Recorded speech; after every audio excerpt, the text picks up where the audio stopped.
after the game Sunday, you needed to decompress. It wasn't the moment to try to put a season into focus. So I'm just curious now, 48 hours later, I think. Yeah, 48 hours later. Can you sort of just give us some of your thoughts on what you think this season was? Yeah, I feel like I still need some time to decompress. I will answer the best that I possibly can. You want to be able to be objective about all of it. And the first most important part about it is you come together to try to do something special.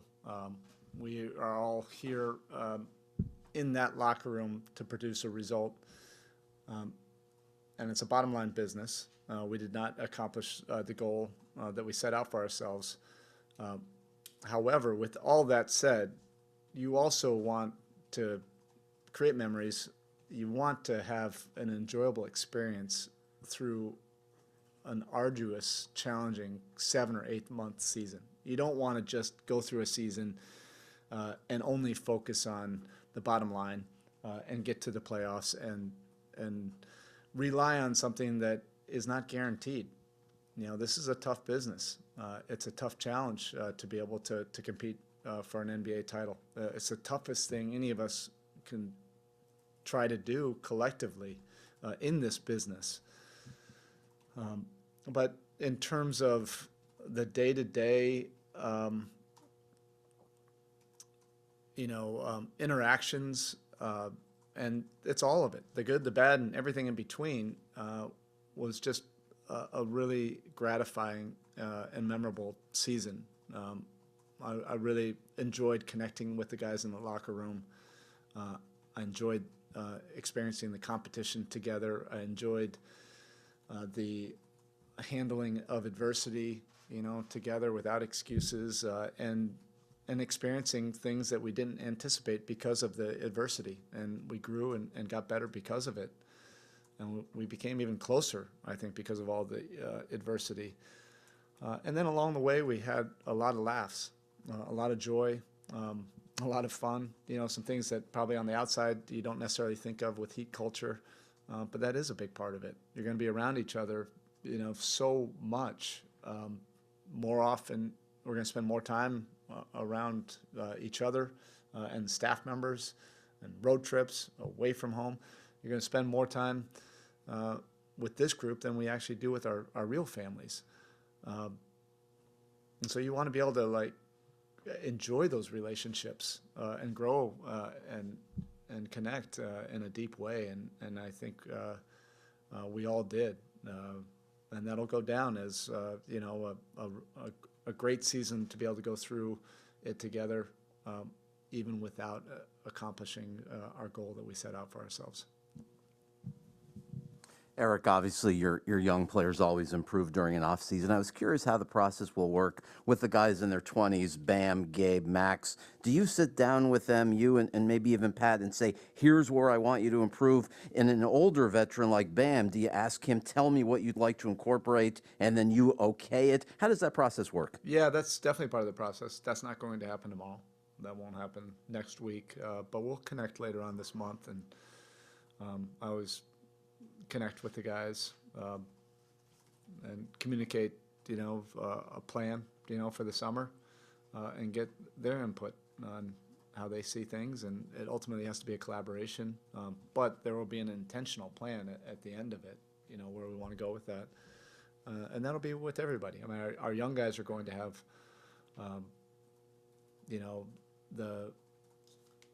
the stereotypical Miami Heat player development program experience this summer. We get the full summer of it, get to ramp up for Summer League.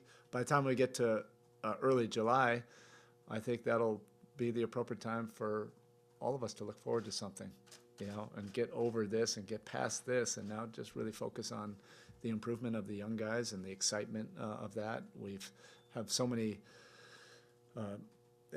examples of guys that have gone through a summer like this and have been able to totally transform into a much better player and more productive player, and that's fun. I love that process.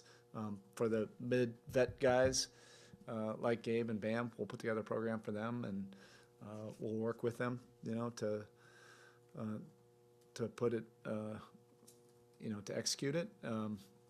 And then the same thing with our veteran guys. We'll work with them and see where we can improve in the margins. I think what we've proven, it doesn't matter, what your age is. It doesn't have to be that cliche that you can only make big improvements your first 3 years of your career. That's not true. We've seen it, with guys in their 30s that have made significant improvements in their game. I think Jimmy's an example of that. I think, in his 30s, he's become a much better player from all the experiences, but also improvement in his skills and all the things that he can bring to the game. He's really improved in that regard, and so for all the guys on our roster, we'll be seeking major improvement, and then as a staff, I think some of the most fruitful and most important improvements that I've experienced as a head coach, fortunately and unfortunately, have come off of really disappointing ends to a season. And we'll get together as a staff and really try to learn from this and see where we can improve as well. So to go from leading the league in three-point shooting to 31% in the postseason, how hard is that to explain? And I guess how would you explain it if you could, just the drop-off from the regular season to the playoffs? Yeah, I didn't look into it in depth with other teams as well. I have a couple things at the top of my mind. One, our team proved that we could win in a lot of different ways, and it doesn't have to just be with three-point shooting. The three-point shooting is a weapon for every team, and I think you've seen that in every series. Teams that would win the three-point game probably put themselves in a pretty good chance to win the game, and that's on both sides. If you had explosions from the three-point line and were able to limit the three-point shooting for the other team, the math just wouldn't add up at times. But then you also saw across the board, teams able to really win in the mud, and you certainly saw that with us. My other thought about that is just the level of scouting and attention to detail defensively in the playoffs. It increases exponentially. So some of those looks, even though they may have been described as open or lightly contested, that's a different open or lightly contested shot than if it happens in December or January. Our shooters will continue to work on their ability, to make shots under duress with shorter windows. But my initial thought, and I'll go into a full autopsy on that this summer. My instinct on that is, I think that was overplayed. Like, it still came down to a few possessions where we could have gotten into this next round regardless of that shooting. I know you can get stuck on that in percentages. Ultimately, it's about getting the win. And there's a myriad of different ways that you can, and also it is required, to be able to effectively find different ways to win in the playoffs. The defenses are just too good. You can't rely on one thing, regardless. That's just one thing, but also you can't just rely on your ability to get to the free throw line, your ability to attack, ability to get in transition. You have to have a lot of different solutions at different times during a series, and certainly against different opponents. This team has always kept a standard for conditioning from Pat Riley onward, and has always stressed the older you get, the more vigilant you have to get. Did Kyle Lowry fully meet the Heat's conditioning standards this season? And as an older player who's going to be here at 37 and 38, is that something you need to work forward with him, like you've done with others, to maximize his contribution going forward? Yeah, I mean, you have to take into the context everything. The missed games, injuries. It's not all apples to apples, and then trying to ramp up, as quickly as you possibly can in the middle of a series. These are not excuses. They're just, it's just the reality. I thought Kyle was in an incredible groove, about 6 weeks before the playoffs. I think for his example, if we could have started the playoffs then, it would have been a perfect time, for him.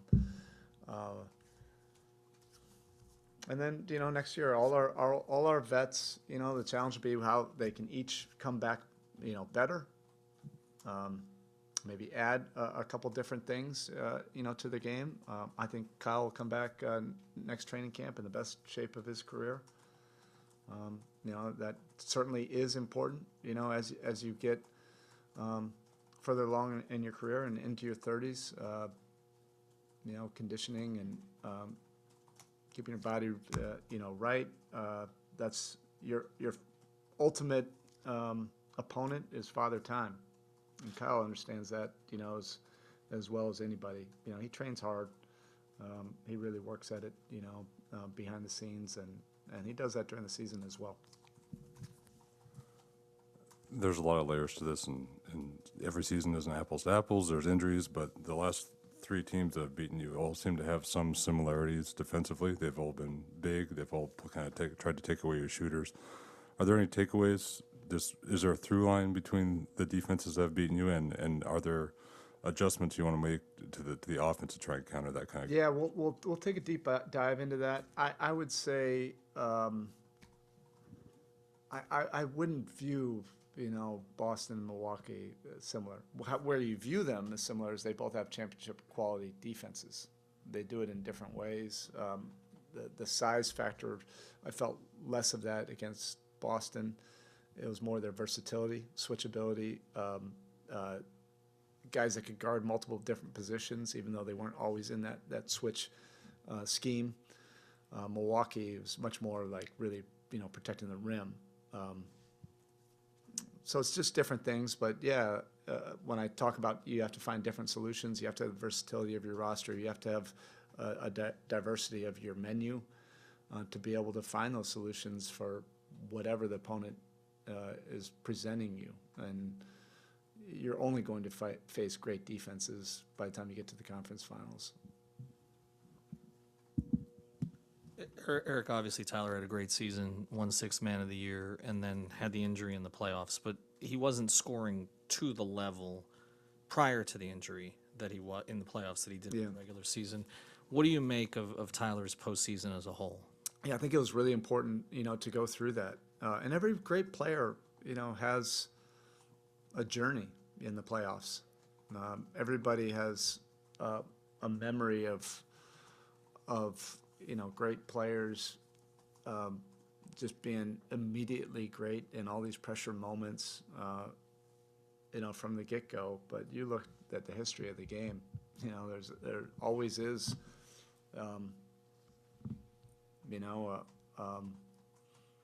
a process to it. And I think, Tyler's work ethic, his commitment, to studying and improving and working on his skill level as teams are really starting to try to scheme against him, I think that's the ultimate compliment. What it proved to me in my eyes is that teams they see how important he is. They're not going to just let him play. And we saw basically 3 different schemes in 3 different series against him. And I think he just puts that, catalogs it in his brain and then goes to work on it. And I think that'll be really important, moving forward. His skill level is so high, and his work ethic and how much he puts into it, he's only going to continue to get exponentially better during seasons, and then that'll translate to the playoffs. Skill and having a lot of different ways to attack offensively always plays well in the playoffs eventually. It might not happen exactly on the timeline, that a player or team may want it, but eventually you just can't contain that kind of skill. So PJ seemed to be a known commodity when he got here, but what surprised you, in your first experience coaching him, and how important was he, not only to the defensively, but to what you guys did offensively? He was so important all across the board. That competitive spirit, his competitive will, his consistent toughness that you could just count on every single day. And he has a way of communicating that and inspiring everybody in the locker room that is so genuine. And if you're just observing it from the outside, you're like, wow, that's intense. But to everybody in the locker room, it's a really a special, genuine feeling. You know, when you have somebody that is that committed to winning and helping other guys. He's so unselfish, you know, as a player, always taking on the biggest challenges. Defensively, he'll do all the little things, the dirty work, the tough things, and never complain about it. He never complains or talks about his shots. He's just completely selfless, an absolute throwback player. That's why he's beloved, you know, by staff and everybody in the locker room. If I had to pick, you know, something that surprised me, it would be certainly the skill level offensively. That wasn't necessarily something that we were planning on. The adversity kind of brought it out, where we had to find different solutions offensively when we went through the injuries, and Jimmy and Bam were out, and we had a bunch of other guys out as well. We needed, you know, to put the ball somewhere. And he had mentioned to me, you know, when we went out to dinner in L.A., that he had played point guard before when he played in Germany. And I laughed. I was with Chet. We were at dinner with him. And I was like, no way, were you a point guard? And he swore on it. And I said, okay, well, at some point we're probably going to have to find out. You know, we've had a lot of guys in that position where we let them handle and everything. And sure enough, about two weeks later, we started going through our injuries. We're like, all right, we're about to find out right now. You know, we're going to start using him as a trigger, have him handle more, play out of the post with him or the elbows. And he was just sensational, you know, in those moments. It shouldn't have been a surprise to me. If you're that much of a high IQ player defensively and you see things happen before they happen, you have to have incredible instincts defensively and toughness, experience, competitive will. But to be really elite defensively also, you have to be able to see plays before they happen. And that's IQ. That's IQ for the game. That's intelligence for the game. And he has that, you know, times 10. And offensively, he has a great feel, even though, you know, he's mostly been a spot-up shooter. But he still knows how to get to spacing. He knows how to help your best players be great. And then, you know, why I say it shouldn't have surprised me. If you know how to do all those things, you definitely see the game in a deep level. And that's what we saw with him we eventually got to know him, and he really revealed that he could be a really good passer in our system, and that was fun to see. Eric, Vic was saying he's looking forward to having a full summer, particularly on the offensive end, to try to regain everything fully that he had pre-injury. Could you please assess where he stands and if you think there's still a substantially higher level he can get to as far as offensive efficiency? I mean, without a doubt. Coach Quinn showed me, look, I was aware of this. I'm fully aware because I've been with him for a full year. But that stat in the last 3 years, how many games that he had missed, and then, you know, how many regular seasons games he's played in the last 3 years, for him to do what he did in this playoff run is really unheard of. Really, to have no regular season games and not have a base of weeks and months to get in a rhythm and a flow and test your health, and then get into a rhythm. There was hardly any of that. He had some practices, you know, starting in January, February, but we weren't practicing a ton, so it was mostly a bunch of work, you know, behind the scenes. And then, you know, the quickest way for him to find his rhythm was defensively. His instincts, once he got healthy, he immediately, you saw his presence defensively and how impactful he could be. And then offensively, as the playoffs went on, that's how funny it is. Crazy. Like, he's getting in better rhythm, you know, in the most pressure-packed moments. But yeah, he has not had that summer of work, and Vic has a great work ethic. I've seen him over the years. You know, he's lived and worked in Miami. When he was healthy, I saw him work. And his capacity to work is extremely high. So he hasn't had a summer like this in probably, 4 summers? Yeah, you're going to see a totally different Vic next year by the time he gets to training camp. He's going into the summer, physically able, to work at his craft, and he'll get back to the player that people are accustomed to seeing. The last time you guys reached these heights, there were other outside front office concerns that came into place. Jay Crowder fit in wonderfully, but there were other factors. This team, as composed, you have the ability to keep it entirely intact. I understand there's Pat and there's Andy and the other parts. Eric Spoelstra as coach, would you like to have another chance with this group intact as is to make a run, even if it means not adding what people outside might think is a personnel upgrade? Yeah. Irene, you know me so well. Too well. You phrased that impeccably well. You did not leave me any gaps,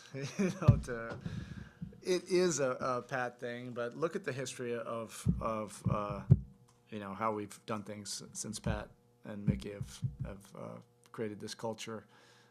Anytime we're close, and have banged on the door, and even if it ended on a disappointing loss, our history has shown that we usually bring, the majority of the group back, the core back, and we take another shot at it.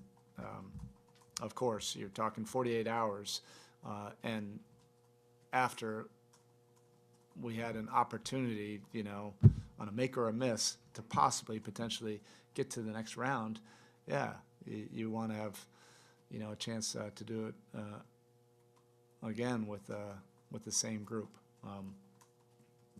I love this group. I love the locker room, and I'm just really grateful that we had an opportunity, to collaborate and work together and experience everything, this season. It's a beautiful profession we live in, and it's been crazy, all around, the world, and dealing with everything we've been dealing with.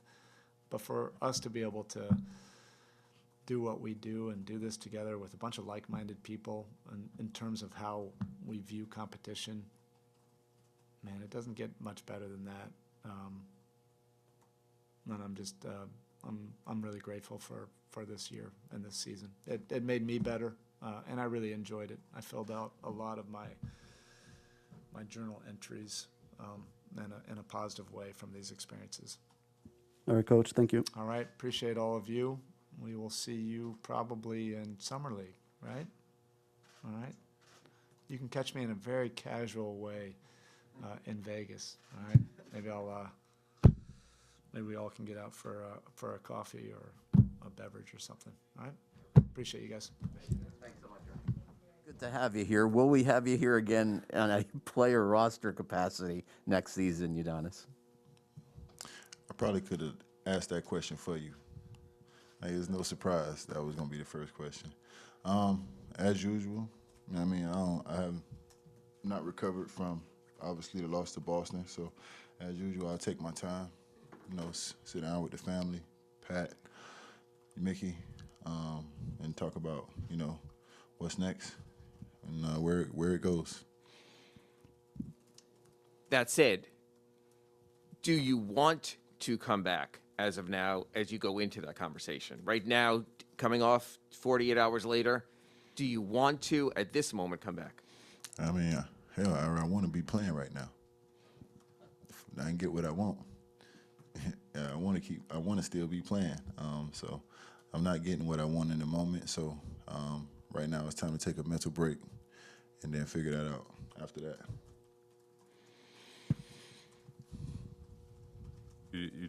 Bam always seems to take a lot of unfair criticism for the most part, but he answered in some big ways in this Boston series. What did you take away from the series from him, and what do you think he can build on going into what's for him going to be one of his first full off seasons to work?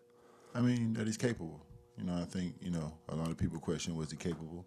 And he showed that he's capable, and not just capable, but capable of doing it on a big stage, in big time moments when we needed it the most. And I think that was a lot of the questions that people were asking. And, I try to explain to a lot of people, it's not just, black and white for Bam.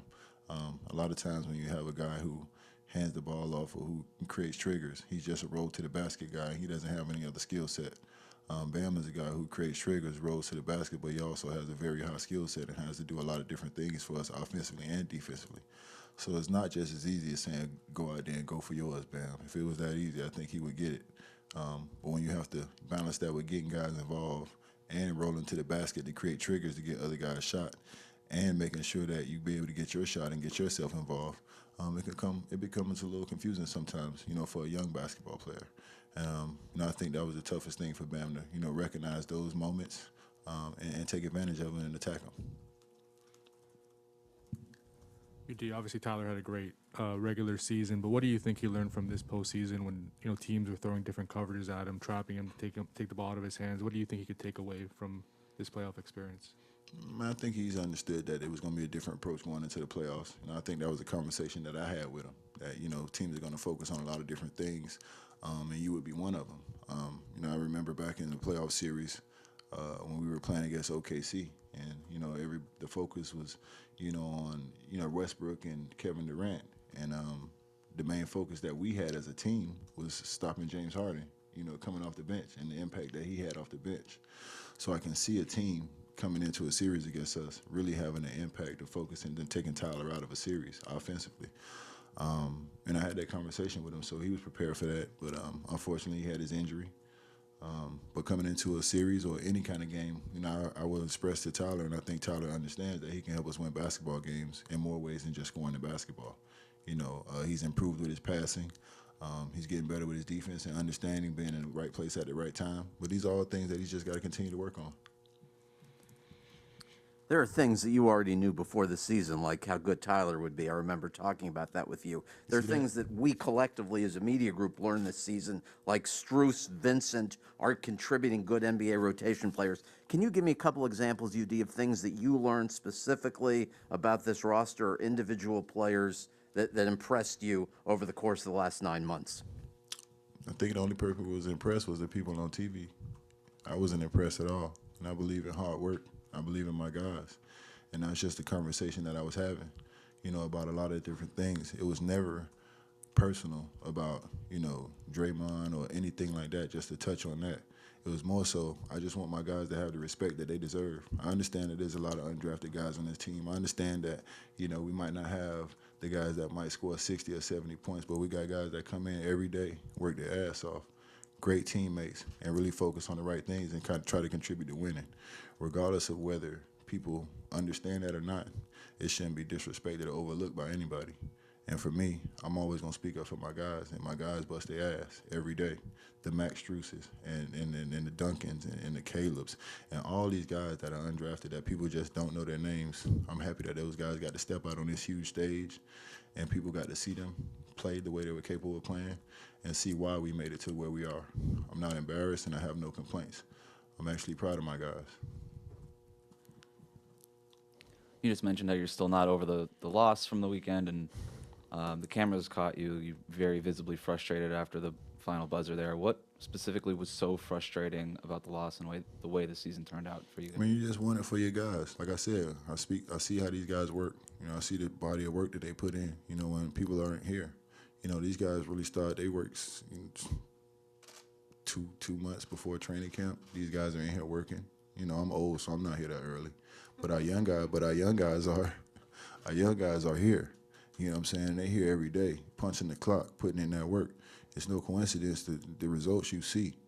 So for me, watching those guys be so close and not be able to get over the hump, it's hurtful. You know what I'm saying? Because I want them to feel what it feels like to be a champion. Because like I tell these guys all the time, all year, we sit back and, we watch and we pay attention, but we don't say anything. But we've been overlooked, you know what I'm saying? And, this was our time to speak up and speak for ourselves. And whether we won or not, I think all of our guys spoke very loudly and clearly when they had the opportunity with the way they played and approached these games. Did you think Jimmy's shot was going in? What was kind of going through your head when he took it? Yeah, I thought it was going in. I thought it was a great shot. I've been around a lot of great basketball players, man. And I think all those guys, when they have the opportunity to end a series and end a team, they take it. And he just was following in line with what the great players would do. He had the space. Al was in the back pedal. There was a lot of space on the pull-up. I'm living with that. I'm living with it. You know, that's what great players do, man. You go for the win. You go for the kill. You know what I'm saying? And that's what he did, and it didn't work out that way. But, you know, if we had to do it again, I want him to take that shot again. He makes that shot. You were here in 2005 for the disappointment of losing an Eastern Conference Finals with your team not totally healthy, with what happened with Dwayne that year. That offseason, a lot of players went out and a lot of players came in. Pat kind of reshuffled the roster. You ended up winning a championship. Do you anticipate that kind of summer here? I mean, you guys were close and everybody says you run it back, but that summer you didn't. I think you're probably about a year or two too early with that question, Ethan. You double back when I get that ownership spot. I might have that answer for you. Right now, I don't know how that's gonna work. You know, that's not my space. My space is to make sure we get the most and maximize the potential of the guys that do come in here. And that's where I stay at. You know what I'm saying? I'm pretty good at that. You know what I'm saying? Spose at the head. And, you know, I finish it up from the back, and we have a great coaching staff in the middle. We've been to, you know, 2 out of the last 3 Eastern Conference Finals, and we've been doing well with all things considered. So I don't know how that goes. We'll see. So we're confirming ownership in 2 years? That's the plan, Ethan. We'll see. You know, we can't guarantee anything, but that's hopefully what we work on here. Got a lot going on, man. It's a lot inside this head right here. You just following up on Jimmy and the great ones taking that shot. You've seen so many great teammates down here in great playoff runs. What do you think this playoff run says about Jimmy and kind of his standing in the game? Because sometimes he is overlooked too. I think a lot of times Jimmy gets overlooked, you know, for whatever reason. If people feel like it's separation between Jimmy and the guys that can really take you to a championship and actually win you a championship, and I don't understand that. I think a lot of times the heart of a champion gets overlooked, and I think that's what, you know, people, you know, confuse with Jimmy, you know, his heart and him being, you know, a little bit rough around the edges. And I think people don't understand that that's really, you know what I'm saying, the definition of who a champion is. If you can get people to believe in you and have the kind of heart that you have, but they really don't, but they can believe that they can, and that's how you get people to believe, and that's how you get people to follow you, and that's how you become a champion. So with the heart and grit that Jimmy has, man, he invested that, and he gets everybody to feel like that and play like that. And even if you're not as tough as Jimmy, even if you're not as aggressive as Jimmy, if you believe that you are as tough as Jimmy, if you believe as you are as aggressive as Jimmy, if everybody can believe, then you see you get the most out of everybody. And I think that was the step that Jimmy took as far as getting everybody to believe. You know what I'm saying? It wasn't just about his numbers. You know, his numbers were insane. His numbers were great. But I think Jimmy got everybody to really believe. And once everybody believed, they started to follow. You're obviously good at a lot of things and could be good at a lot of things post-playing. I know you've talked about ownership today with us and with Jim Barry previously. Beyond that, what would appeal to you in basketball, do you think, after playing? Would it be working in a front office and helping make personnel decisions, scouting, being on a coaching staff, Udonis? Nah. So coaching don't work for me. Let me tell you why. I got too much going on outside in the city. Got too much. You know what I'm saying? I'm a businessman. You know what I mean? Outside of my franchises, you know, the next step is a mental health and drug rehab facility that we're working on. I also have my affordable housing projects, my FTX partnership. Also ventured out into the medical field with my wife. So it's just a lot going on right now. I don't have the time to dedicate. I know coaches got to be here before the players. It's hard enough for me to get here as it is now. So coaching doesn't work for me, but I think impacting this organization, that's always going to be a priority for me. It's always going to be something near and dear to my heart. That's always going to be something that's important to me. And that's always something that's going to bring out the best of me. You know, that's always going to bring out the best of me. Because when it's something that, you know, that's important to you and it's something that you really care about, you give it the best version of yourself and it doesn't seem like work. And that's something that just doesn't seem like work when I'm here. You know what I'm saying? Running up and down the court, practicing every day, even doing the stuff that I got to do just to be in shape and keep up with these guys. It doesn't seem like work. You know what I mean? Because I have the opportunity to just impact these guys and watch them do it on the basketball court. So I love that, and that's always going to be something that's just going to be a part of me, and I'm going to be invested in. It's impacting this organization at any level. And I just think as time goes on and you start to make that pivot, that's something that just makes, the most sense. And then, it's going to be really serious with me and D-Wade then. Yeah, it's going to be on then. Ownership, if I can get in that seat, me and D-Wade going to have a lot to talk about. How close do you think Omer is to being consistent rotation player in this? I love O, man. O took some steps. O strong as hell. O might be the strongest player we got. For me, it's just getting an opportunity to play. O just has to get the opportunity to play and go out there and contribute.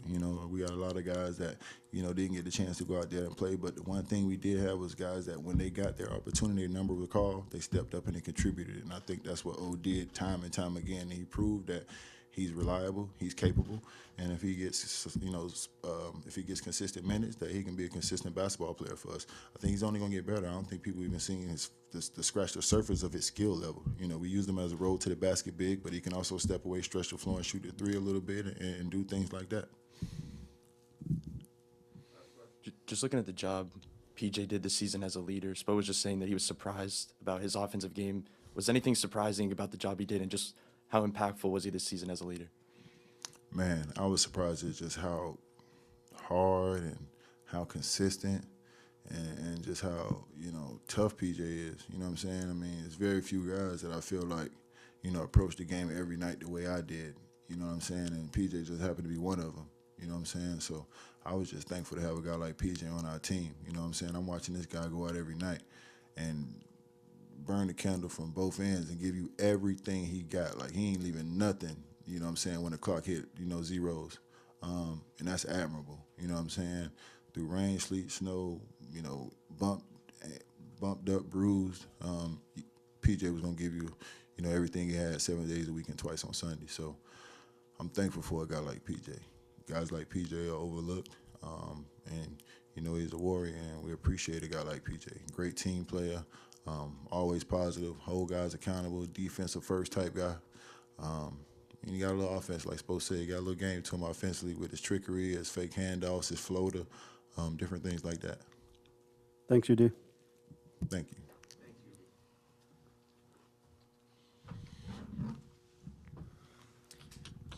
Tyler, what's it like to make the step that everyone sort of dared you to during the regular season, to be Sixth Man of the Year award winner, then to turn and have some struggles early in the playoffs, and then to sustain the groin injury that proved limiting later in the playoffs? Like, sort of what has that wild ride been like for you these last 6 weeks or so?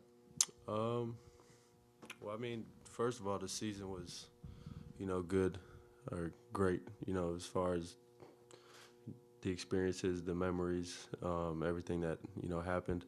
Obviously not the ending that we wanted, but, the playoffs for me were kind of a weird ride, ups and downs throughout the whole thing. But I think it was a learning curve for me.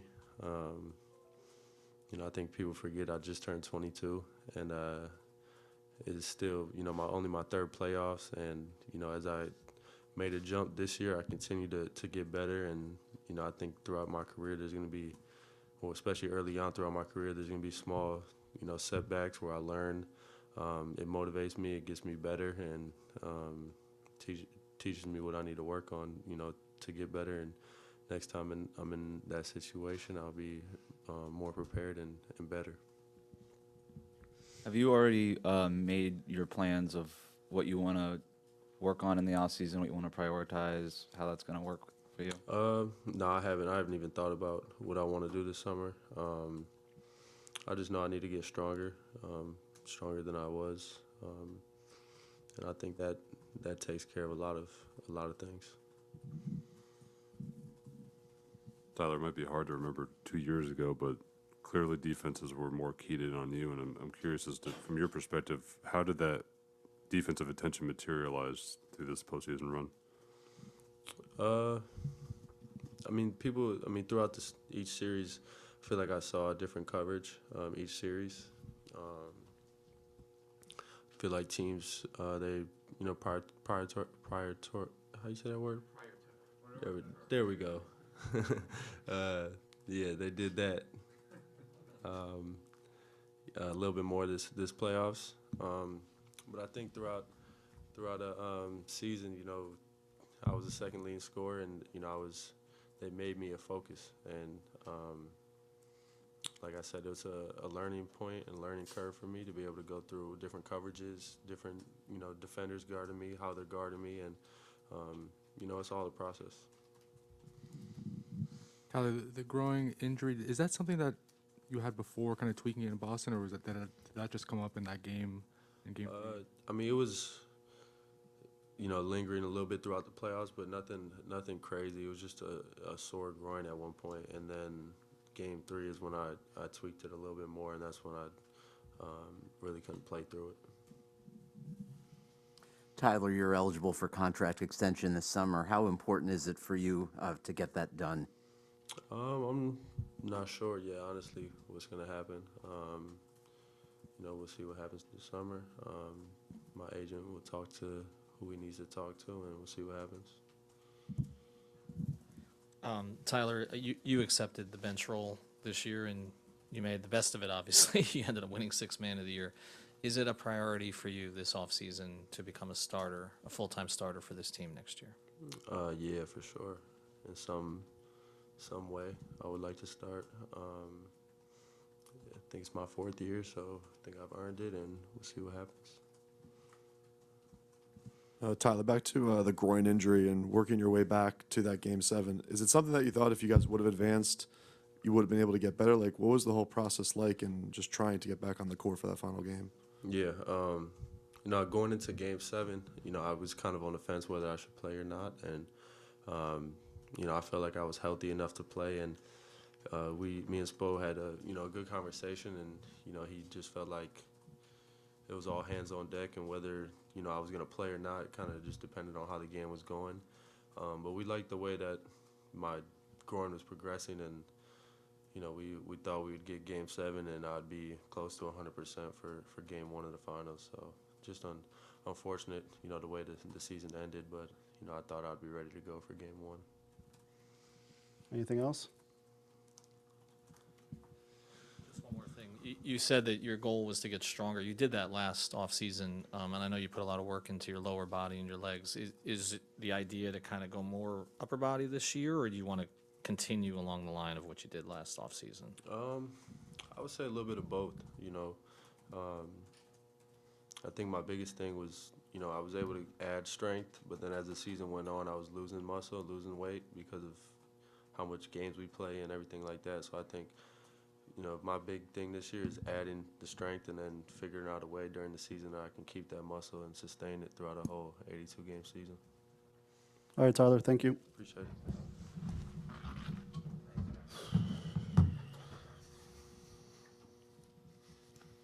We've sort of been waiting since Sunday to ask you this question.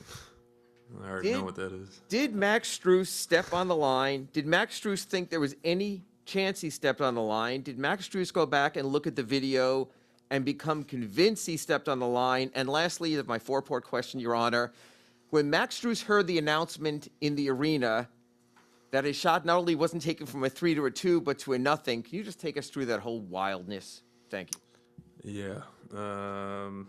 Thank you for pissing me off again. But yeah, I don't know how that was called that after I've seen the video.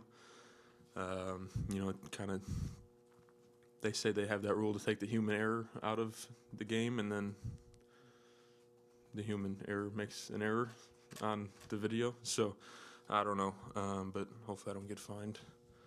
But yeah, I'm obviously not happy about it, but it is what it is at this point. I guess we can't really do anything. But it definitely changed the game and the momentum. I think it went from a 6-point game to an 11-point game, and with no time coming off the clock. So, yeah, it is what it is, I guess, is the best I could put it. I'm not happy about it, but I guess you just got to move on. I don't mean to make you the spokesperson for the team's three-point shooting overall, but just from going where it was in the regular season to where it was in the playoffs, did the process change in some way behind how you guys were able to get your three-point shots, and what were teams able to take away from you guys as a unit? Well, yeah, that's just what it was. I mean, teams made adjustments to what we were good at and what works. I mean, that's the name of the game in the playoffs, and teams did a good job of taking us out of those actions and triggers that, got us open threes. So, especially Boston. I mean, I got to give their hats off for that. Those guys defended very well and made me do more than just shoot threes. So, you can put the full blame on me for our three-point shooting percentage. I should be the leader of that as best shooter on the team. So I'll obviously look at the numbers as a way to get better and, push myself this summer to be better next year. You've obviously proven this year, Max, that you're not only a rotation player, but you're a starting NBA player. The next step for you in skill development is what, if there's a specific thing you already have in mind? Yeah, just got to be more complete. Obviously, teams are going to force me to make plays inside the arc, so I got to get better there. And I think I've taken leaps and bounds as a player in this league, and our team didn't have the outcome that we wanted, but looking through the full year, I think I've had a pretty successful season personally. So, I've grown a lot and learned a lot, and there's definitely areas for improvement, and that's exciting about this game. That's what, wants you to keep flourishing, is the challenges that come with it and the ways you can get better. So obviously, last year you were in Summer League, and you were getting a lot of those reps. What are the plans for this summer in terms of how you want to approach them? I'm playing in Summer League again. I was going to say, you're not, are you? No, I'm not. No. One more reason to go to Vegas. Yeah, no. So are you going home to Chicago? I mean, what's the sort of the Still trying to figure it out. Obviously, everything's just so fresh from the season ending, so don't have my plans yet, but I'll be home for a good amount. But wherever it is, I'll be working out and just getting my body right first, and then we'll go from there and just keep working, keep going at it, and be ready for next year. Just following that real quick, I know a lot of guys didn't want to make excuses at the end, but you were clearly dealing with something also, weren't you? Was the hamstring a problem in the postseason, or? I'm all good. Okay. Did you consider yourself a good defender before the season, and what growth do you think you've made this year on the end of the court? How would you label yourself as a defender right now? I mean, I always thought I was solid on the defensive end, but I think this year proved that to other people. I think I've gotten more respect and have gained more respect around the league as a better defender, and that's not something that's just going to go away. People are still going to try me and attack me, and I hope they do, because I think it takes them out of their rhythm, it takes them out of their offense, and I'm just going to keep proving over and over again that I can guard in this league and be a guy that can stop people. Did you receive any compliments from anybody during the playoffs where they were surprised maybe, or did anybody say anything to you as far as your defense that stood out? No. I don't really need other people's approval.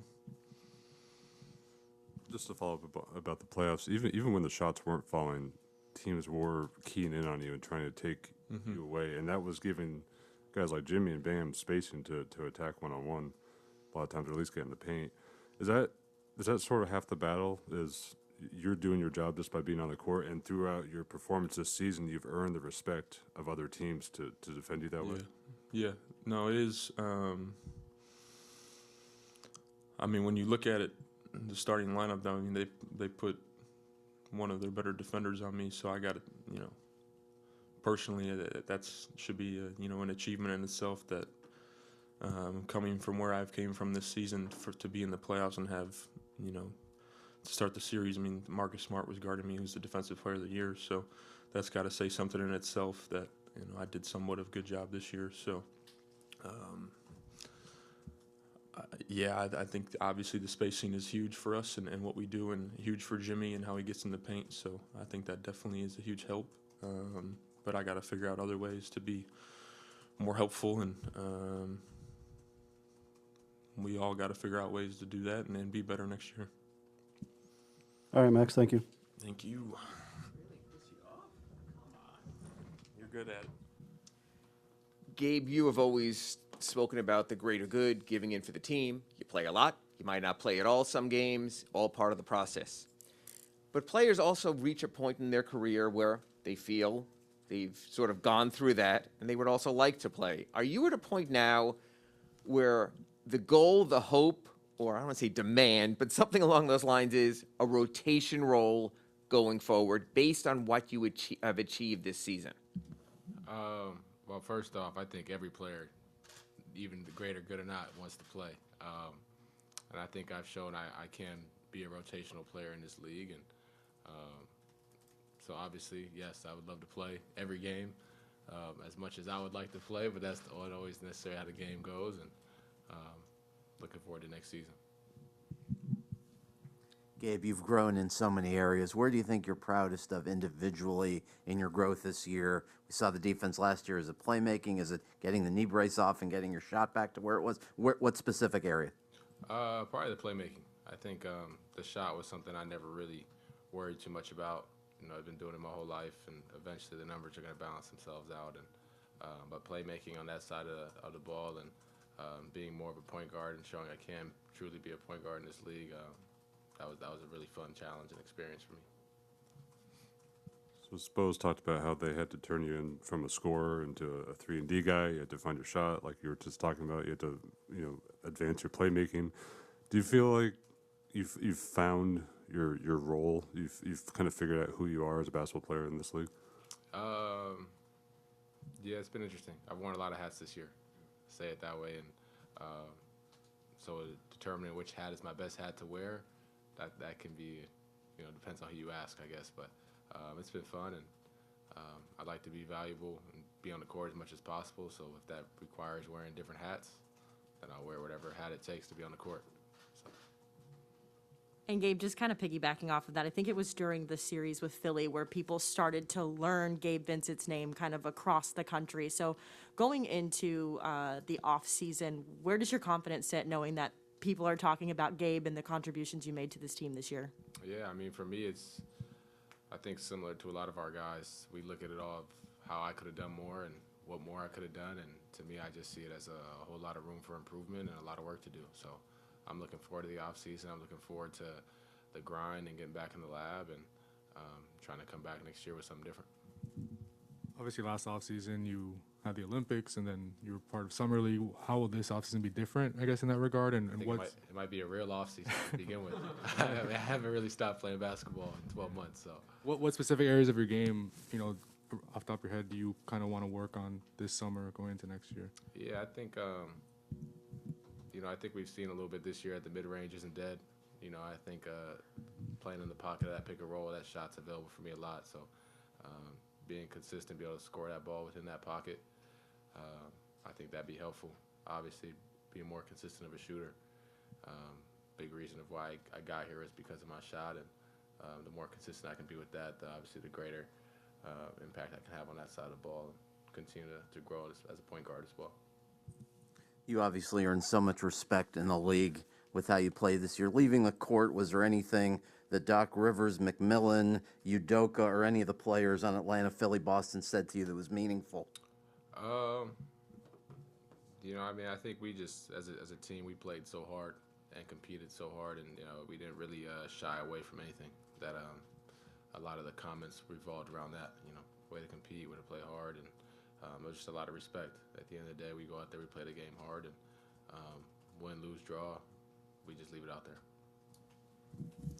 Gabe, now that you have proven you can be a rotational player, and obviously you're playing the point guard position, do you think you can use your voice a little bit more next year? Will you feel more comfortable in that role as kind of a sort of a young veteran on this team instead of somebody who's trying to earn his spot?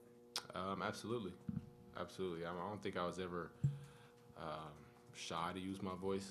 I think I had a mutual respect with even the veterans in our team, the leaders in our team, to where if I felt compelled to speak up and have something really be heard, I had no shame or second thought in doing it. But like you said, it's another year I've been in the league, and so I have no issue speaking up on anything.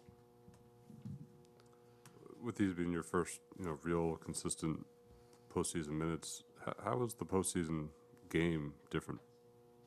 I think everyone in general plays a lot harder. Obviously, the competition is there, and there's a lot of buildup. There's a lot more of you guys around, a lot more media around, a lot more lights. But at the end of the day, it's still a game. It's still 48 minutes and 2 teams and 1 winner. So approaching each game like that and taking it all in, first time really having the playoffs with all the fans and all the big lights. And so that part was fun. But, still a game. Gabe, you mentioned it's your first real off season. What are your plans? Do you plan to go somewhere and train? Do you plan to work out with anybody on the team? Do you have any of that set yet? Nothing really set. I spent most of my off season in Sacramento, though, so I'll be there working out with my people. I've talked to Kyle a little bit. Supposed to get with him in the off season. I'm sure I'll link up with a couple other guys, but and kind of just go from there. All right, Gabe, thank you. Appreciate y'all. Have a good summer. Caleb, NBA seasons can be such wild rides, and it can be the best of the best and the rough of the roughest. There was a point at midseason where, your upward curve was just pointing to the stars, and then injuries got in the way. Then rotations were changed a little. Sort of, what's your takeaway of the season that you had, and especially, honestly, since you are going into free agency? I think it was a big season. Obviously, like you said, is having to deal with a lot in such a short amount of time in one season. It's been up and down, and whether it's rotations or injuries or whatever, I just think that it's really helped progress my mindset and my mentality going into it, just to be able to adjust to everything and being okay with it, and accept that's part of my role. That's the role I accepted when I came here and when I got signed, to know that was going to be my position, and things were going to fluctuate, and I had to be okay with it and adjust on the fly. So I think that's only going to make me a better player and only make me mentally stronger. So I don't think it does anything but help me.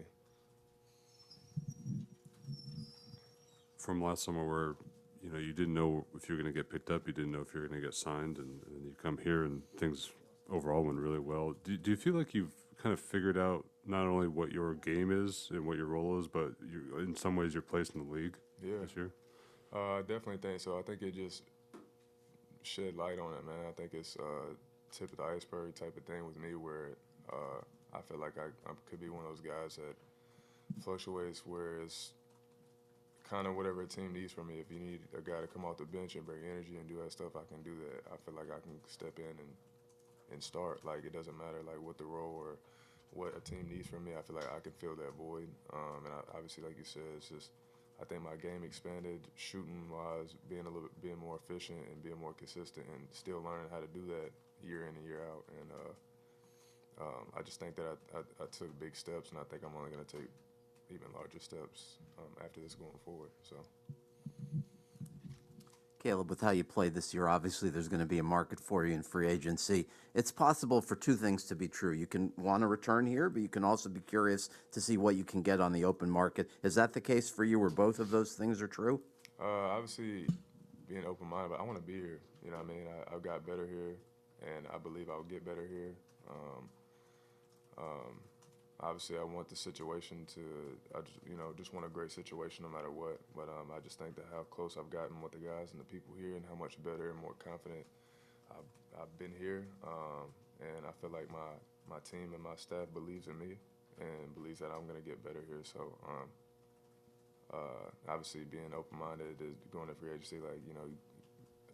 Have to be, and it's my first experience with that. But I want to be here. I love being here. I want to be here. So that's all I got on my mind right now until you know I see what happens or whatever type of experience I'm going to get in free agency. So yeah. And Caleb, if you want to be here, and now you've seen kind of how you fit here over here, you mentioned working on your shooting and coming up this year. Do you see, like, to become the guy who's always in the rotation, there's never any question, what is the next step? Is it consistency with the three-point shot, or are there other things that you want to add? Yeah, I just think it has to do a little bit of, obviously, like you said, just being more consistent, more efficient. But obviously, it takes time, too. Just like even a year like this, it just puts experience under my belt, and that just gives me another year. And this is my first full season with the guys and with the staff. So I think that helps me for a time like maybe next year, too, if we get in similar situations that, you know, that's just me earning trust by being here, too. You know what I mean? So definitely being more efficient and productive in those minutes. But at the same time, I just think it just comes with experience and being trusted the longer that I'm here. So. Caleb, having along the line back here. Oh shoot! All right. Hey, along the lines of what you were speaking about, like wanting to be here and wanting to stay here and how you like it. Until you see it, until you see what the Heat culture everyone talks about is, how do you explain it that, you know, your confidence went up, your belief in yourself went up, all that stuff. How do you explain that? How do you conceptualize that to others who might not be in it? Yeah, it's tough, man, because like you said, like if you never experienced that, it's hard for some people to get it. You know what I mean? If you're not seeing it firsthand. But the best way I can kind of explain it is, where you just feel like you fit. You know what I mean? That's the only way you can really explain it. So if someone's somewhere where they aren't meshing well, or they're not, you know, trying to figure it out, like they won't get it. Yeah, but I feel like once I got here, I kind of knew pretty quickly, like, these are my type of guys mentally, and the work ethic, and to every aspect of, you know, everything in this organization. I feel like this is definitely my place for me. This is the place for me, and that's what it's felt like since I've gotten here. So, and that's why I feel like I made such a big jump so quickly while I've been here, and why I think that I'll make even bigger jumps while I'm here. So that's the only way. It's hard to explain to some people if they're not experiencing that. Caleb, you talked about some of the stuff you want to improve on, but being your first playoff run and being a totally, I guess, different game in the postseason, is there any specific skill set that changed from the regular season to the playoffs that you're like, that's the one thing I have to focus on to be in that time of year?